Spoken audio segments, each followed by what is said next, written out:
আসসালামু আলাইকুম guys, Amiss কিচেনে আপনাদের সবাইকে স্বাগতম। আমি বানাবো আলু সিদ্ধ। তো আলু নিয়ে নিয়েছি, কুকারে আমি বসে দেবো, 4টে সিটি লাগিয়ে দেবো। এখানে আমার গরম গরম ভাত হচ্ছে। আলু মাখাটা অন্যরকম করে করব, আপনারা দেখতে থাকুন।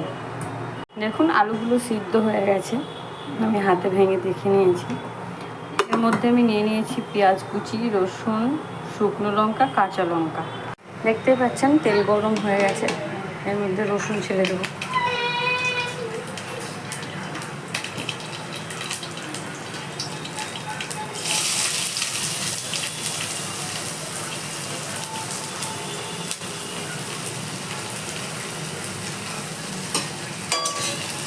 ভালো করে নেড়ে চেড়ে ভেজে নেব।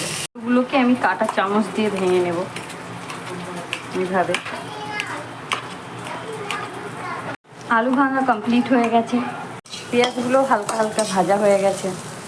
দেখতেই পাচ্ছেন পেঁয়াজ, লঙ্কা, রসুন সুন্দরভাবে ভাজা হয়ে গেছে। এবার একটু ঠান্ডা হতে দেবো। ভাজা পেঁয়াজগুলো কিন্তু আমি আলু সেদ্ধর মধ্যে উঠিয়ে নিয়েছি। এর মধ্যে আমি কাঁচা পেঁয়াজের কুচি একটু রেখেছিলাম, এটাও দিয়ে দেবো। এর মধ্যে দিয়ে দেবো লবণ।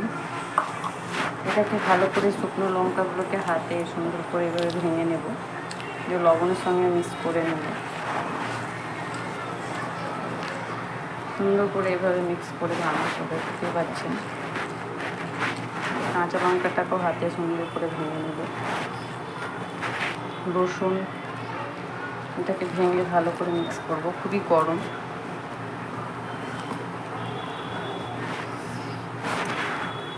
দেখে নাও আলু মাখাটা হয়ে গেছে, এরকম হবে। ডালের সঙ্গে, গরম ভাতের সঙ্গে খুব টেস্টি লাগবে খেতে।